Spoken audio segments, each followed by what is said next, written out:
Good afternoon, and welcome to another streaming program from the Los Angeles Public Library. My name is Neil Stokes. I am a librarian with the library's digital content team. And today we are very excited to bring you what I think is going to be a very interesting presentation. Angelenos have always been enthusiastic gardeners since Los Angeles grew from a tiny pueblo into a sprawling city. Today, we're joined by the authors of From Cows to Concrete, The Rise and Fall of Farming in Los Angeles, as they share gardening tips and resources while exploring the region's history as a center for gardening and farming. Rachel Surls and Judith Gerber, both experienced gardeners, will share what we can learn from Los Angeles's bountiful agricultural past as we plant today's victory gardens and backyard farms. And I'd like to remind you that From Cows to Concrete is available to purchase from our library store. The proceeds from the library store do go to support the library, and I'll put that link in the comments in just a moment. Rachel Surls, PhD, is the Sustainable Food Systems Advisor for the University of California Cooperative Extension in Los Angeles County. She has been involved with school gardens, community gardens, and urban agriculture around Los Angeles for more than 25 years. She holds 2 degrees in agricultural sciences. Judith Gerber, a second-generation Angeleno, is a farm and garden authority who has written about sustainable and urban farming, local foods, and organic gardening for more than 20 years. She's also the author of Farming in Torrance and the South Bay. So with that, let's bring in Rachel and Judith. Hi, everyone. Hello. I really appreciate you having us today. And Judy and I are going to give sort of a whirlwind tour of the history of farming in Los Angeles, something that is very near and dear to our hearts, having written a book about it. And we wanted to bring it together with another topic that we both love and feel passionate about, which is gardening, because we both work in gardening. Part of my role with University of California Cooperative Extension is to work with the Master Gardener program. And 15 years or so ago, I started thinking about writing this book, and I started talking about it. And then at one point, I was telling somebody about this book I was going to write about the history of farming in Los Angeles. And they said, you might want to talk to Judy Gerber about that, because I think she's writing a book about that too. And it turned out Judy was a master gardener. We hadn't had the pleasure of meeting, but in 2009, we sat down, we had a meeting, and it turned out that we had identical ideas. Like, we traded outlines and they were virtually the same. So it was destiny that we met and we decided to work together on this book. And although we're not doing this talk physically at LAPL, it was such an instrumental part of our writing process. Over 7 years, we would meet once a month at the coffee shop at the LAPL Central Library and update each other on our progress. And we got so much from the archives of the LAPL. It was really like our hub for this book. So we're delighted to be here with you today talking about it. And of course, we're talking about it in the middle of a pandemic, when suddenly everybody wants to garden. Nurseries are selling out of plants, seed companies are selling out of seeds. So it's a great time to talk about gardening and why Angelenos have always been crazy about gardens and farms. So I'm not a native. Judy's a native to LA County. I came here in the late 1980s. So this is the LA County that I have always known. It's a very urban place. It's a city. It's a sprawling urban place. And this is the population. Our population is gigantic compared to other counties in the US. For example, the next largest county population is Cook County, Illinois, home of Chicago, a little bit over 5 million people. So we're a large urban county. And when people think about Los Angeles County, they just don't think about agriculture and farming. So, Rachel, that was a great introduction, and it's true. Without LA Public Library, I'm not sure how much of our book we would have gotten done, and without the coffee in the coffee shop. So this photo here, when we both saw this photo, which, by the way, is from the really extensive and generous collection at LA Public Library. This epitomized for both Rachel and I what LA farm memories are for people today. This is a photo from 1981 of some cattle that got loose out of a cattle transport truck on the Golden State Freeway. And this is how most people, most Angelenos particularly, sort of see farming today, as sort of a glimpse passed by on the freeway. And so it really epitomized, you know, the topic and the theme. And that's really where we got the cows to concrete theme for our book. I mean, it was kind of the one photo that sort of made me focus on wanting to do this story. We decided to write the book starting in pre-Columbian times, pre-colonial times rather, to the present. And I think we didn't have quite that much of an idea about what we were getting ourselves into. And you're just hearing a little snippet of it today. We also, in the book, we talk about what the land was like and what the people were like who were here before it was Los Angeles. But this is the first recorded observation about what the land was like. And this would have been in what we now know as the State Historic Park, right at the edge of Chinatown in downtown LA. This was the advanced party of colonization coming through the Los Angeles area from San Diego on their way to Monterey to see what the land was like. The Spanish had never explored it, although they had claimed it. And so clearly this is what they observed. They observed rich soil and plenty of water because the river was right there. And they already started thinking that this was a place where farms could grow. And so it was no surprise that they came back just a few years later to build a mission, the Mission San Gabriel. And this is a painting that hangs in the Laguna Art Museum that captures a moment in time between the mission personnel and the indigenous people of Los Angeles, who today we call the Tongva or the Kiz. And we could give a whole different lecture about the devastating impacts of colonization and the missions on the indigenous people of Los Angeles. But today we don't have a lot of time. So this slide encapsulates the importance of this mission as an agricultural site, because here grew up many of the California agricultural industries that would one day become very important in the state, such as cattle ranching, wheat growing, the citrus industry. This has been called the mother of California agriculture.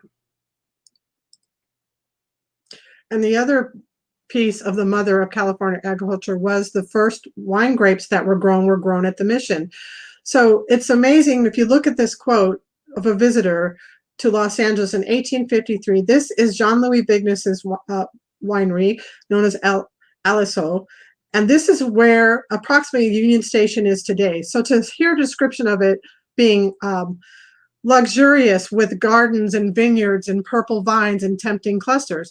So while Rachel was mentioning that cattle ranching was a huge business in Los Angeles, one of the first things that people did were to build other kinds of activities, and building on the mission grapes, they started wineries. And in fact, Los Angeles County was the first commercial growing wine region in the state of California, ahead of Sonoma and Napa Valley. And so it all started here in Los Angeles, something that a lot of people aren't aware of.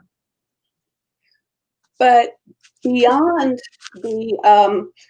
the vineyards and the grain that was grown in the small growing pueblo of Los Angeles right around the river, during the early years of Los Angeles, much of the landscape around Los Angeles would have looked like this.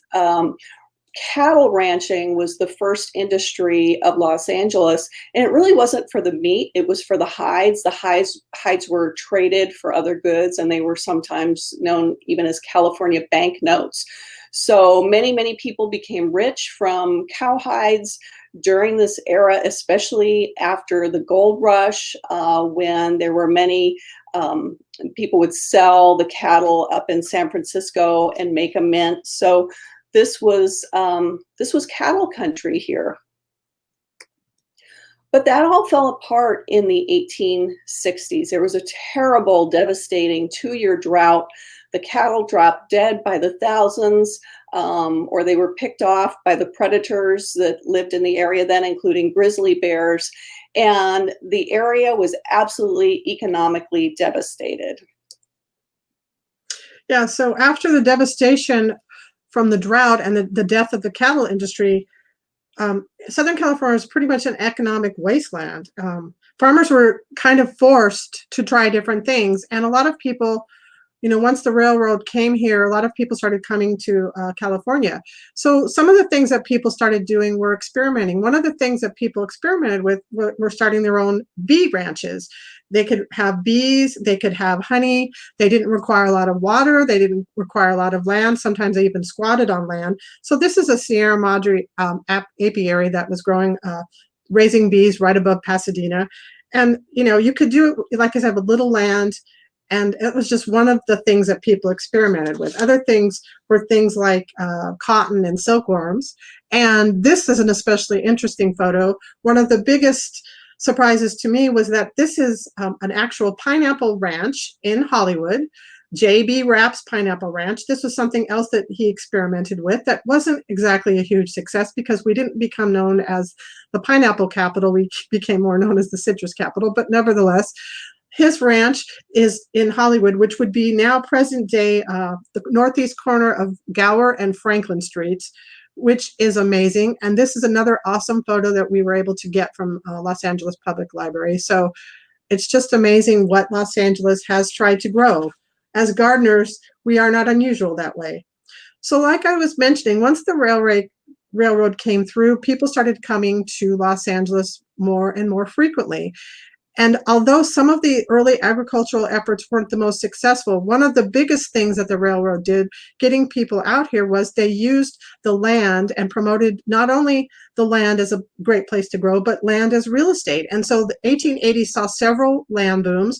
This is a beautiful map that shows the 9th Street tract from the Semi-Tropic Homestead Company, which is advertising that you can get this land for only $10 down, and not only do you get a piece of land to build your house, but you could also have a small plot of farmland or garden space in order to feed your family and possibly maybe make a living. So that was sort of the push from the beginning of Los Angeles as real estate started to become as popular as farming did.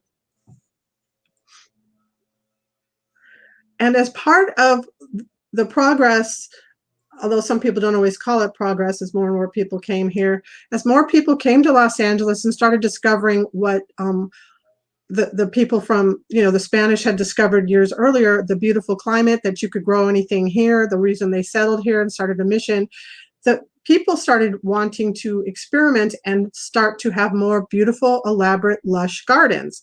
So as the land boom took off, more people wanted these gardens, and there was more demand for things. This is another photo that we got from LA Public. This is the artist Paul DeLongpre in his rose garden with his little girl. He had a 3-acre beautiful, beautiful garden, and his estate was one of the first Hollywood tourist spots. As many as 8,000 people a month would line up to look around his farm, his garden, and his estate. And eventually it became a park in Hollywood, which it is today. So it also was the site of one of the first motion pictures made in Hollywood, Love Among the Roses, which starred a young Mary Pickford. So, I mean, there's so much connection, even in the earliest days of Los Angeles, between Hollywood and the things that we like to do as gardeners. The other thing that started happening was as people became more and more interested in wanting their own gardens, they needed to have places to get them. So this is surprising to somebody like me who's heard much about Theodore Payne, who we now know today as very, very famous and a prolific garden designer of native plants. But originally he worked for the Germain Seed Company, and he started an old school nursery. This is from his nursery around circa 1910 on 440 Broadway, downtown Los Angeles. He started his own nursery store, and this era started ushering in something that would replace some of the other crops in Los Angeles. The nursery industry started to become the predominant agricultural commodity in Los Angeles, which continues today. So it's very interesting how our garden and nursery history has been here since the early part of the 20th century. But before nurseries eventually eclipsed other kinds of farming, more traditional, conventional kinds of farming were at the foundation of Los Angeles. These are statistics from the early 20th century. The year is 1909, and this was the year that Los Angeles County first became the #1 farm county in the nation, not just in California, but in the entire United States, because we grew such a variety of different commercial crops, walnuts and lemons, strawberries, so many different things. And of course, the whole county was full of dairies, poultry ranches, and other kinds of livestock enterprises. At the same time as these commercial aspects of agriculture grew up, we continue to have what Judy already mentioned, this movement where real estate and farming went hand in hand, and suburbs were developed to sell small acreages of land, a little house with an acre or more of land around it, where you could supposedly become independent and support yourself. So the whole LA basin was filled with these small farm home communities, or sometimes it was called the Little Lander movement. And especially after the opening of the LA Aqueduct, these kinds of communities spread out through the San Fernando Valley and other parts of Los Angeles. As we enter the 1930s, there are so many farm labor struggles in Los Angeles County. I know today we often think of the farm labor movement. We think about it in terms of Cesar Chavez and the United Farm Workers in late 1960s into the 1970s and beyond. But back into the 1920s and 30s, there was a very active farm labor movement in California.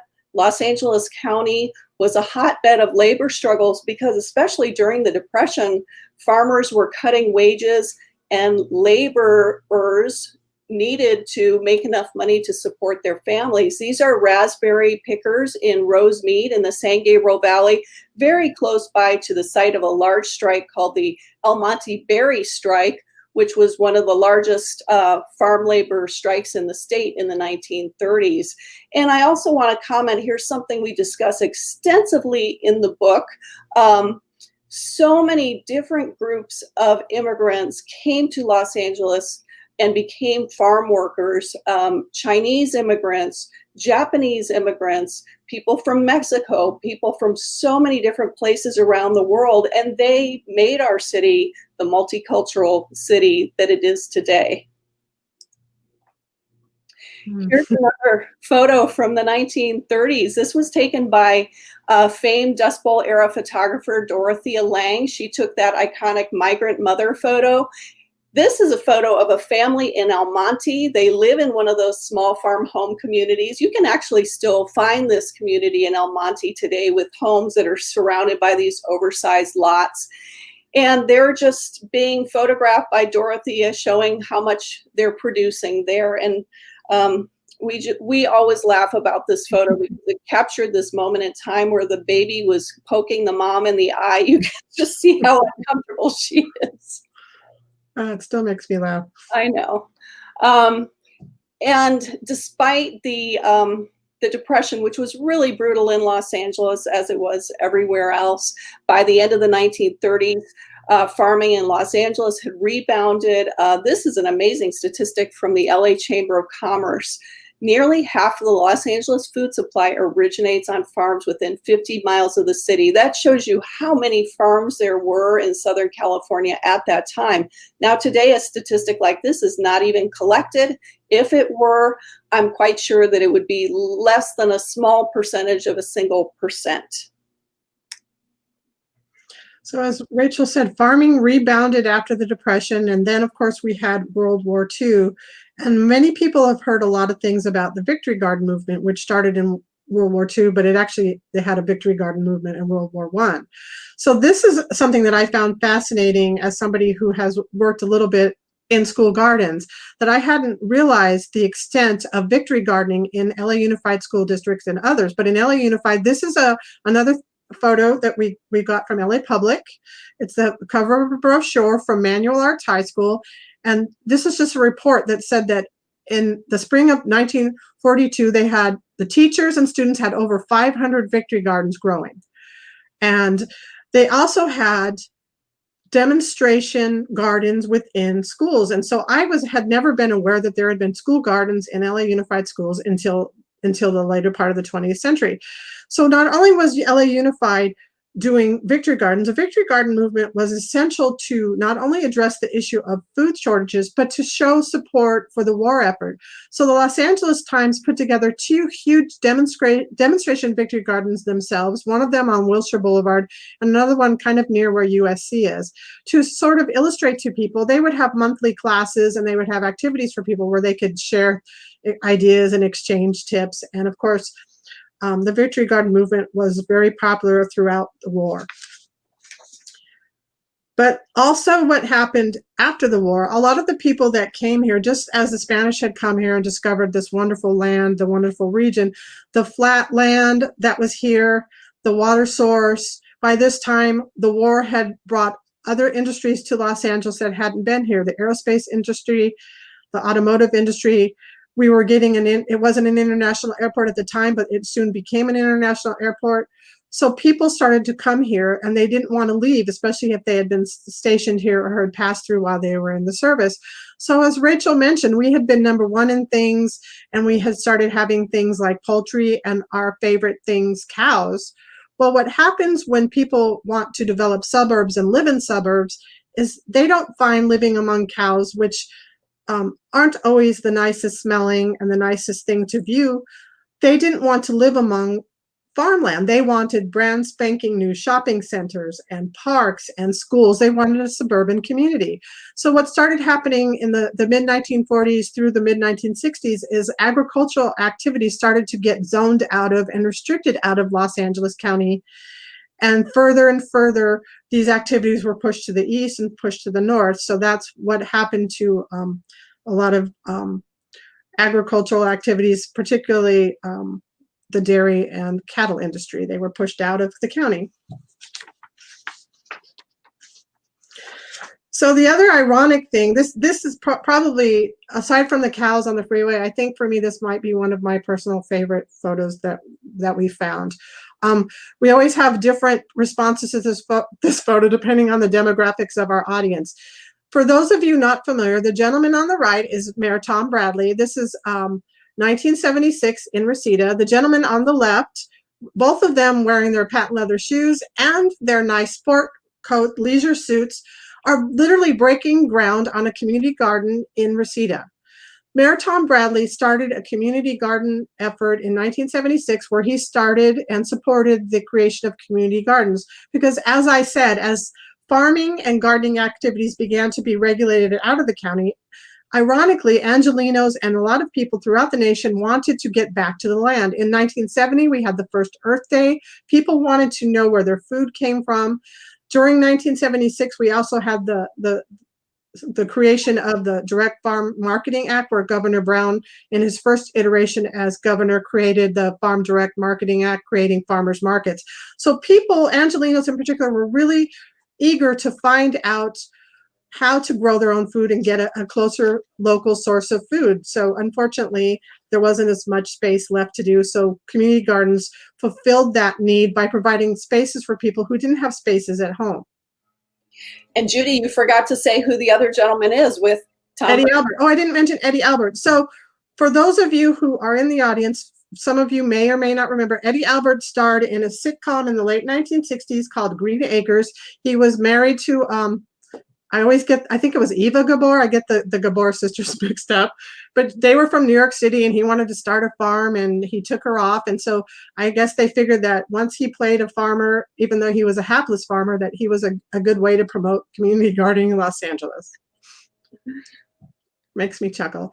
This is another photo that just astounded me when I found it. This is Bunker Hill. I mean, you can see the Bonaventure Hotel. You can see the LA County administrative buildings. This was one of the community gardens created in 1976, around 1977, through Tom Bradley's community garden program.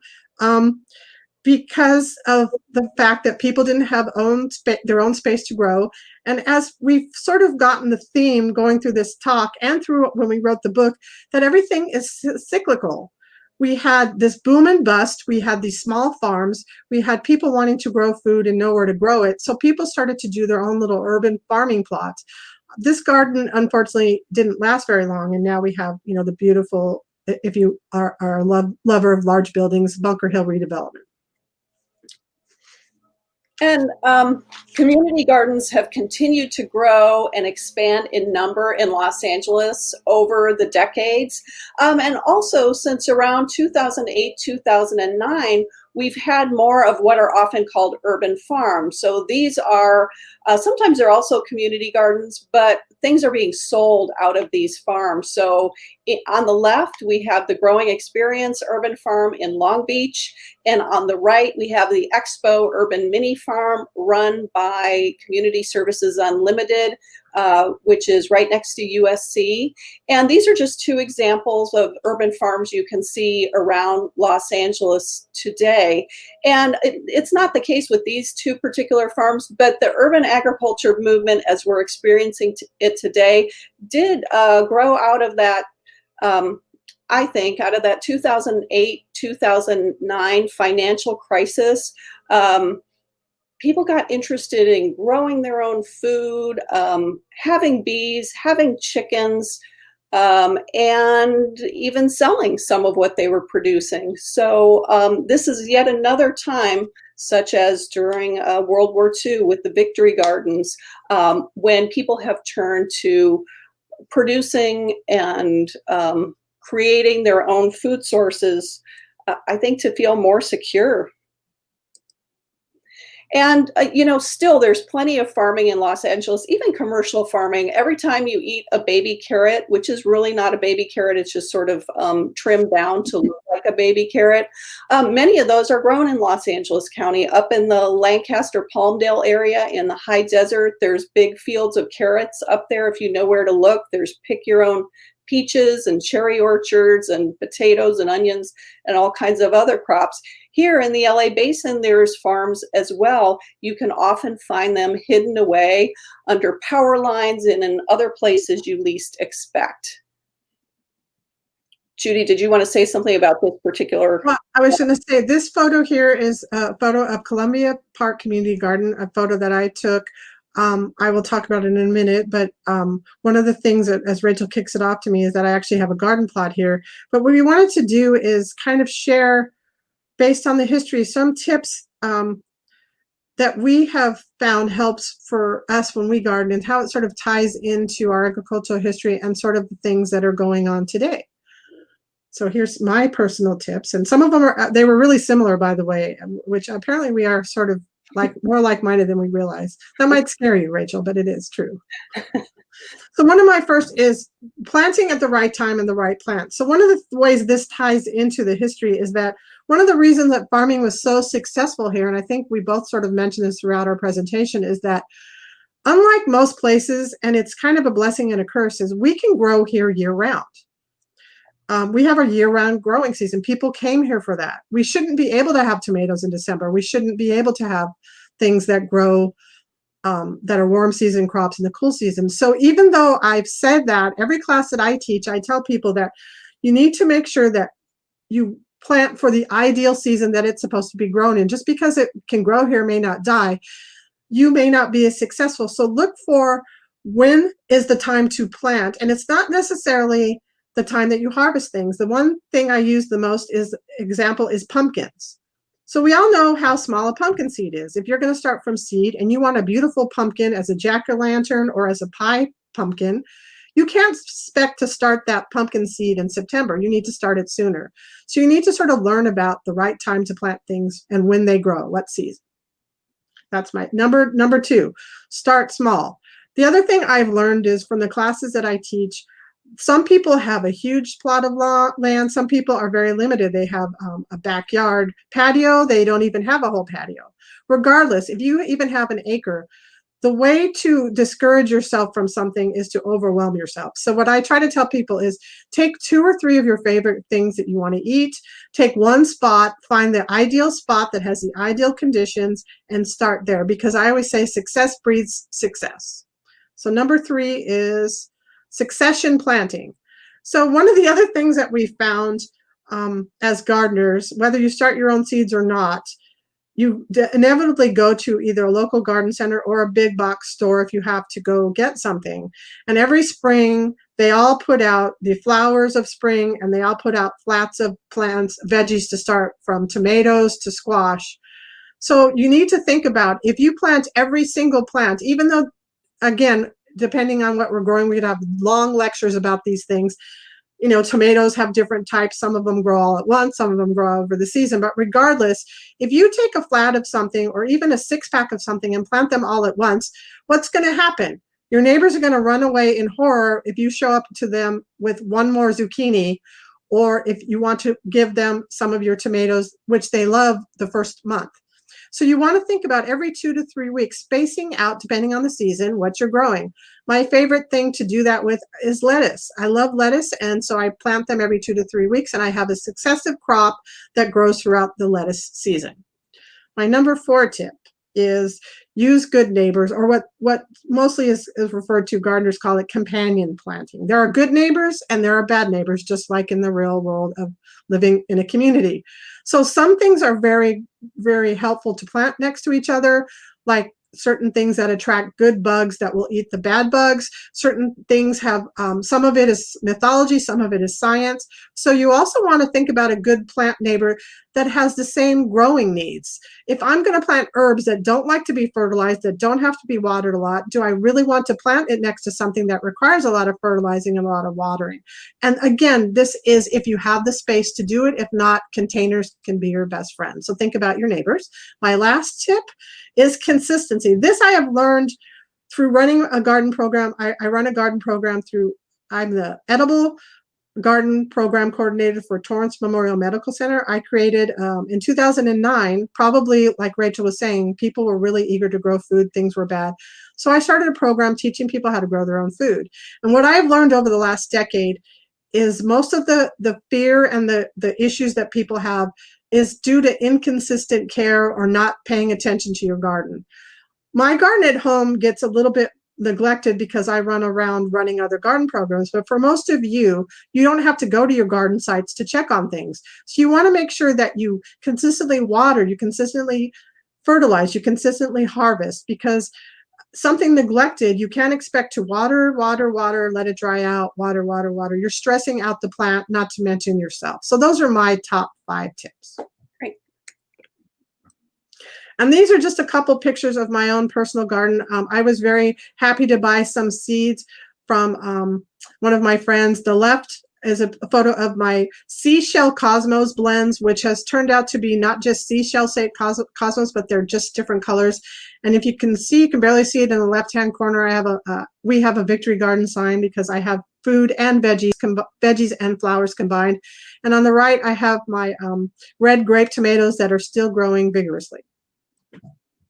And as I mentioned, I should have updated the photo. My husband just built us a second box. The photo on the left is we've finally been able, since April of 2019, we have now, as of yesterday, 2 planter boxes, which are waist high, to grow food in, so that I can have people come out who may have mobility issues, who may have space issues, to show you all you really can grow things in a small space. As I mentioned before, the photo on the right shows my community garden plot that I lease on behalf of Torrance Memorial Medical Center at the Columbia Park Community Garden.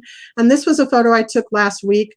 I've got pumpkins coming in, tomatoes, squash. I only put in 1 squash plant a year now. I try to take my own advice.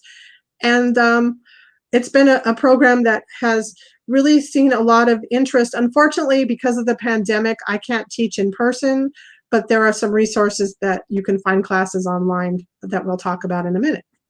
Great. So now it's my turn to share my gardening tips. If you don't like eggplant, if you don't like cauliflower, don't grow them. Grow the stuff that you like to eat. But I would say experiment a little bit. So if you don't know if you like something, like let's say you've never grown kohlrabi and you don't know if you like it, but you'd like to try it, plant a little so you can experiment with it.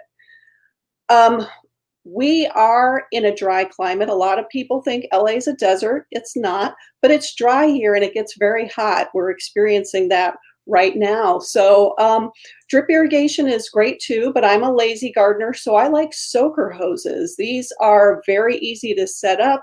The water seeps out slowly. You can move them around however you like. So I'm a big fan of soaker hoses for watering. And you can hook up those soaker hoses to a timer set to water as often as you want. And then you can adjust your timer. Like, let's say it's going to rain, you adjust your timer. If you're going to have a really hot week, you make it water a little bit more often. But for those of us who are busy or who tend to forget to water things and be consistent, like Judy said, this is great. Mulch, mulch, mulch. Mulching helps to keep the soil cool. It helps to keep those plant roots cool.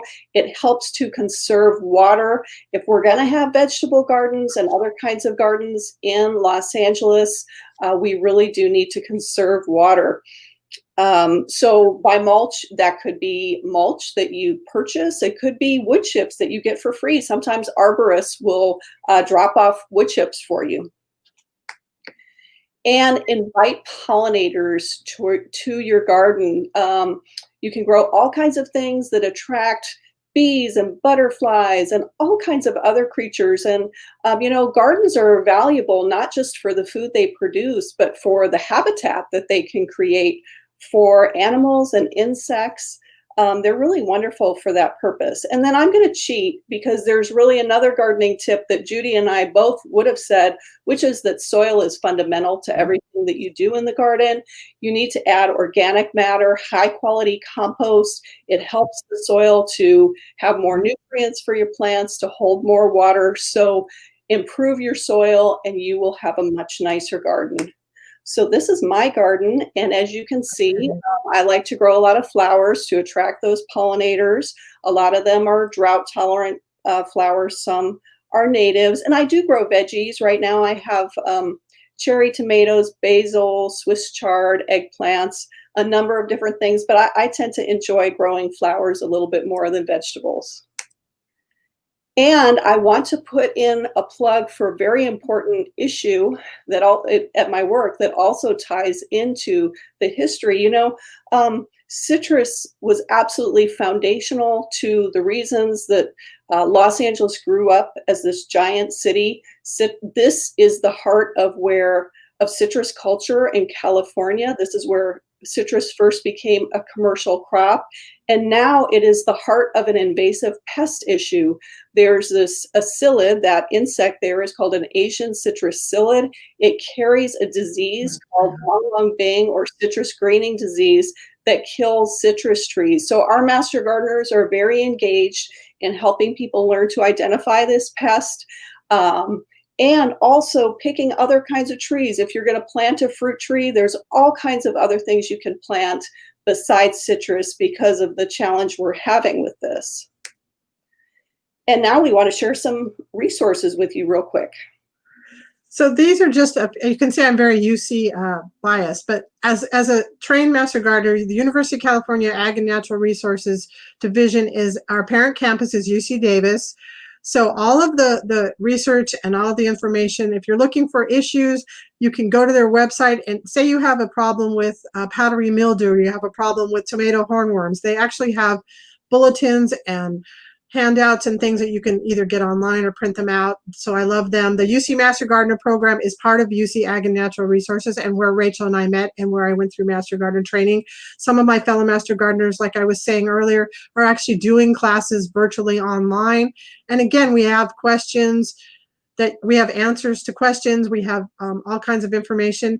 And the last one is UC Santa Cruz. I'm a proud graduate banana slug from UC Santa Cruz.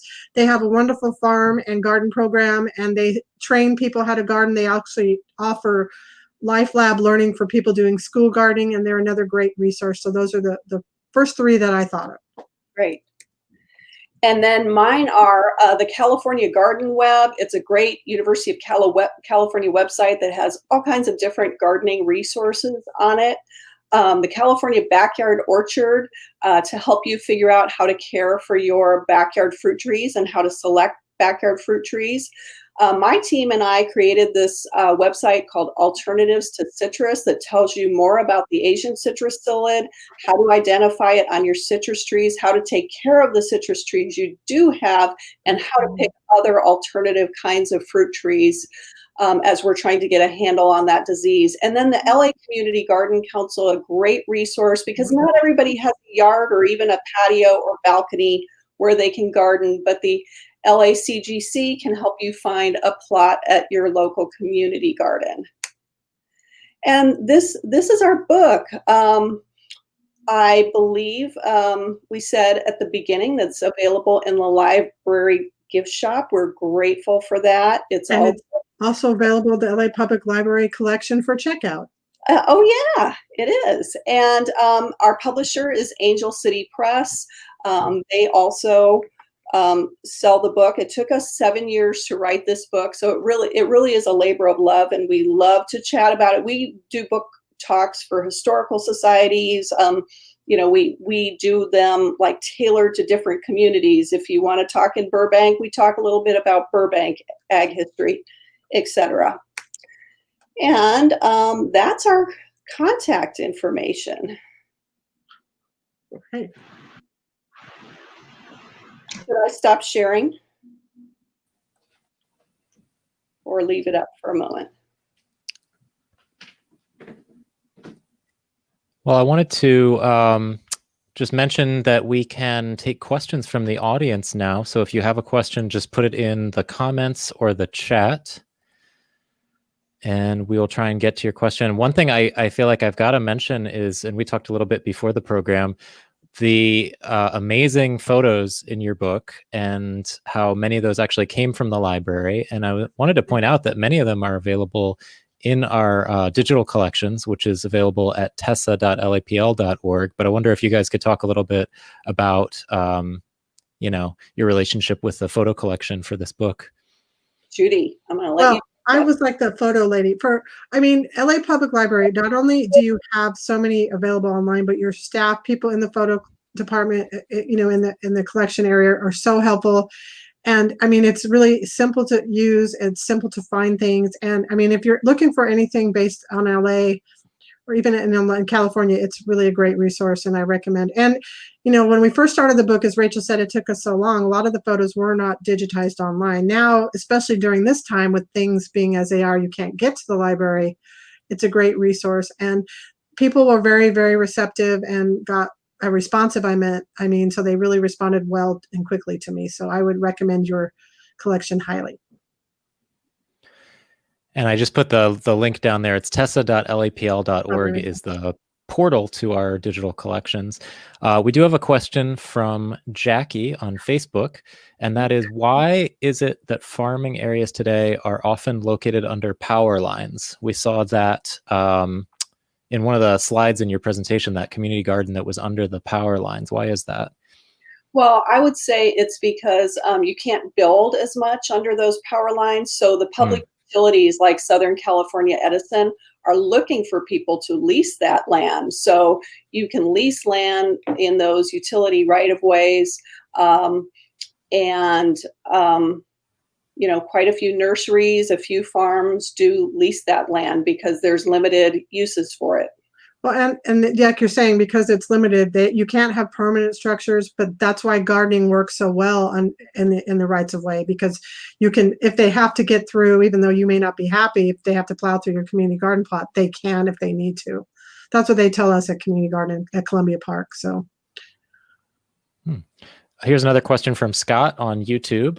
If I wanted a homegrown pumpkin for Halloween and planted it now, how large would it be by October 31st? I don't know if you guys can answer that exactly. Well, what do you think, Judy?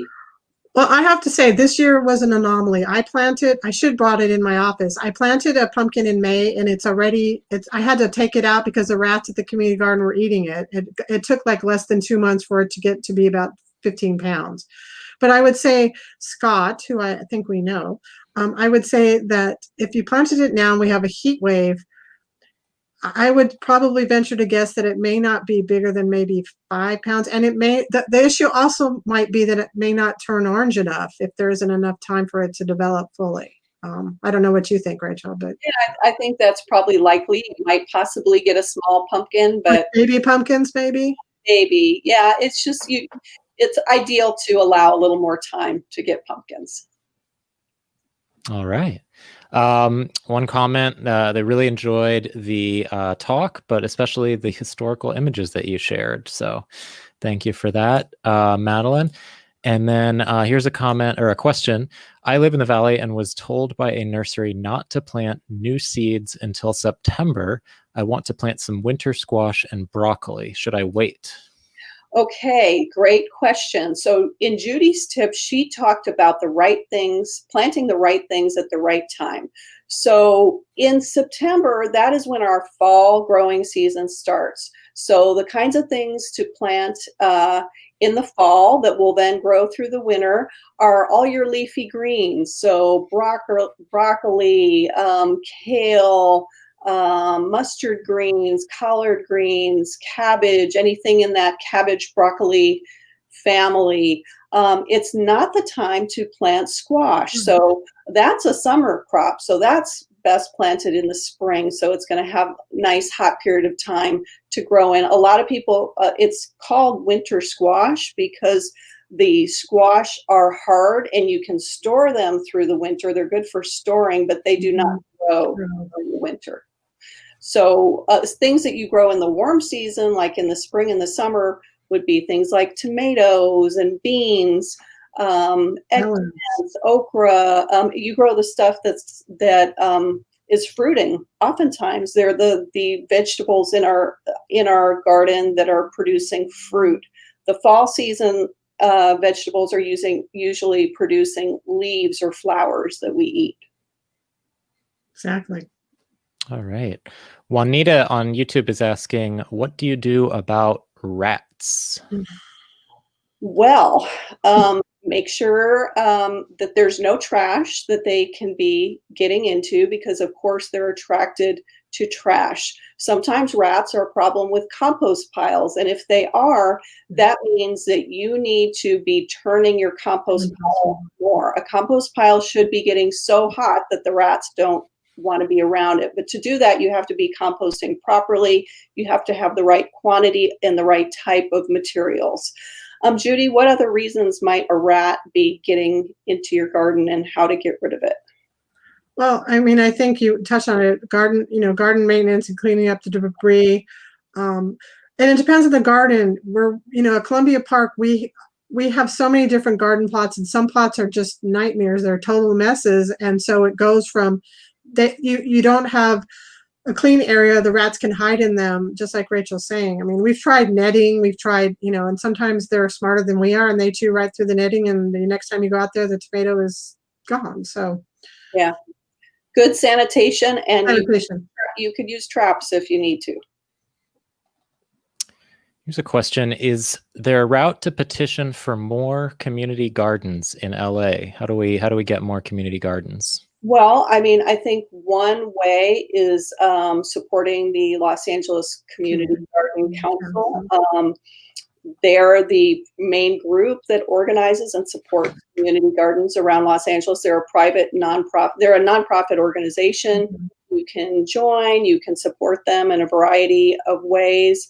And if you want a community garden in your community, it's time to start talking to your elected officials in your community, because oftentimes it's publicly owned land that ends up becoming community gardens, like a vacant lot that's owned by your city.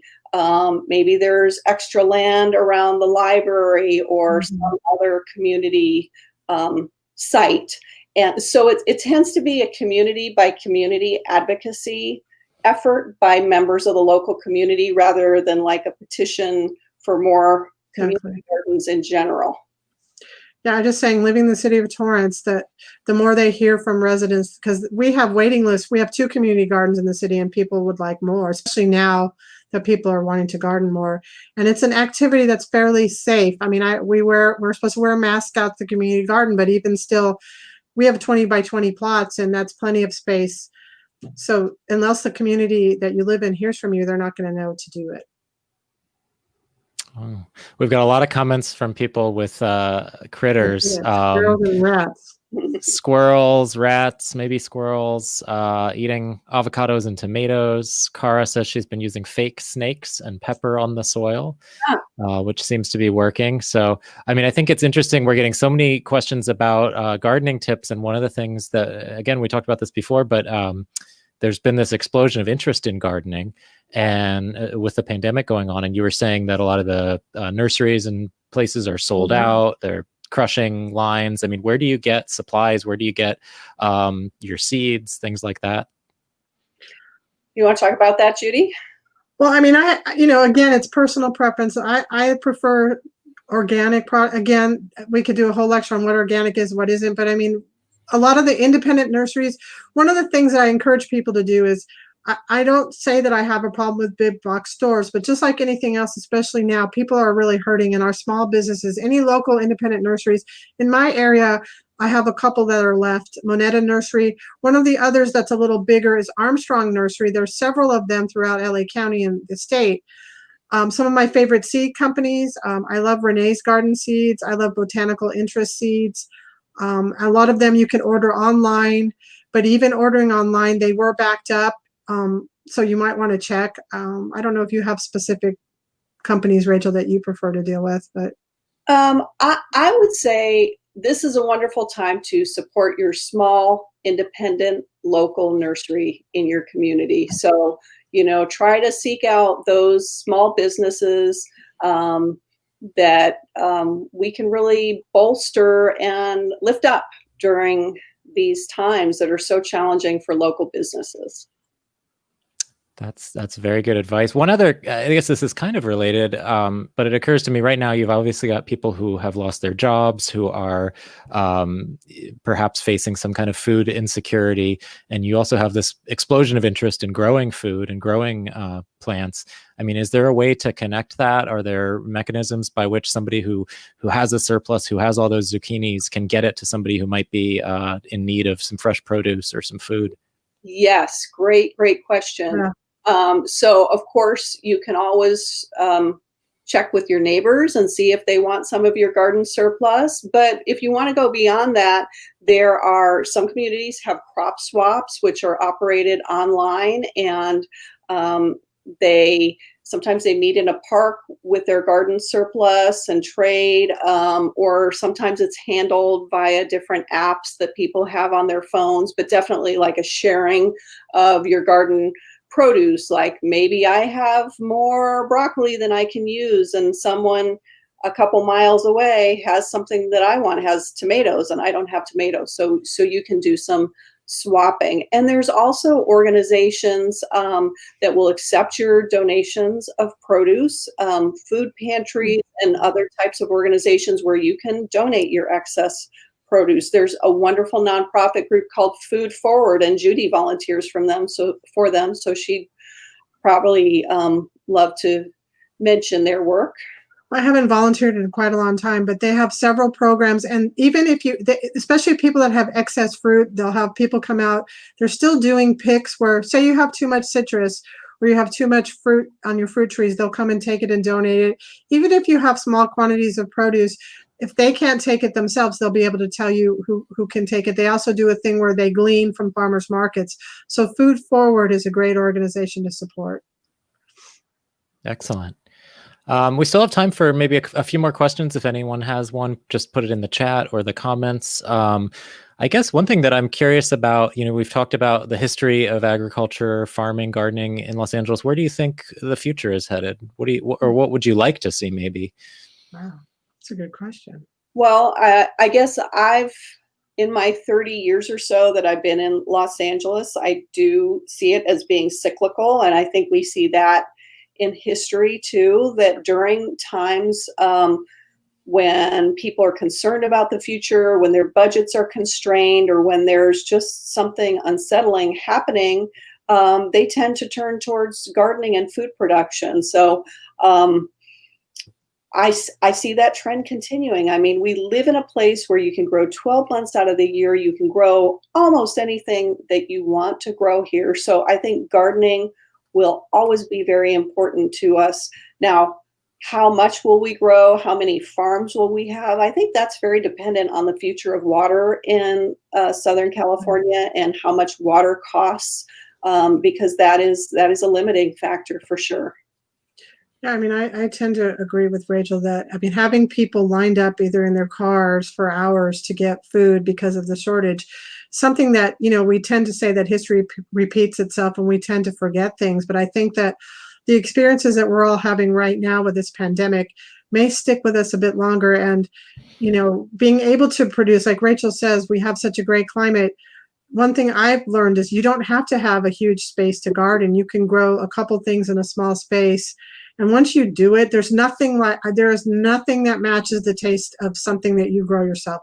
I mean, my other thing that I do, I volunteer a lot at my local farmers market, not recently, but is that if you can't grow it yourself, then that's my other plug, is to support your local farmers. Our farmers really, really need all of the support that we can give them. Any money that you can give them directly is so helpful.